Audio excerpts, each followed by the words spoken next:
question for you. I mean, are there lessons learned from those two chapters in our country's law enforcement history that are being applied today?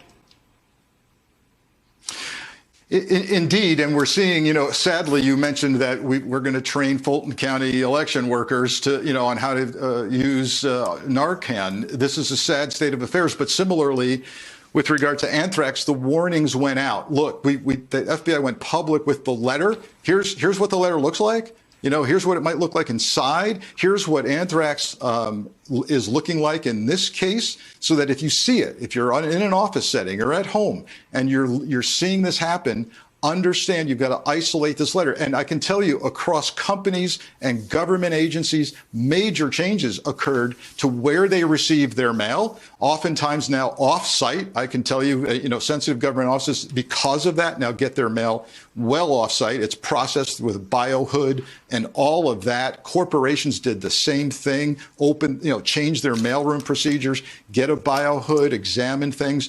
And this will be deployed here in terms of educating the public as to what we're seeing. Don't be surprised if we see the police display what these envelopes look like.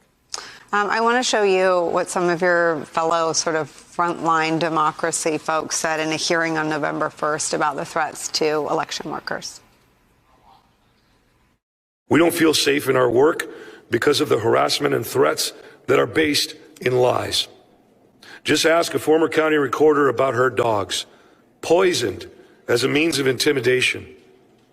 Her story is one of many veteran Arizona officials from both political parties who've left the profession for the sake of their own physical, mental, and emotional health and that of their families. In the Commonwealth of Pennsylvania, we have now lost about 70 election directors or assistant election directors in our 67 counties. And in some counties, since 2020, they have changed election after election after election. And the consequences of that, I think, are sometimes on display.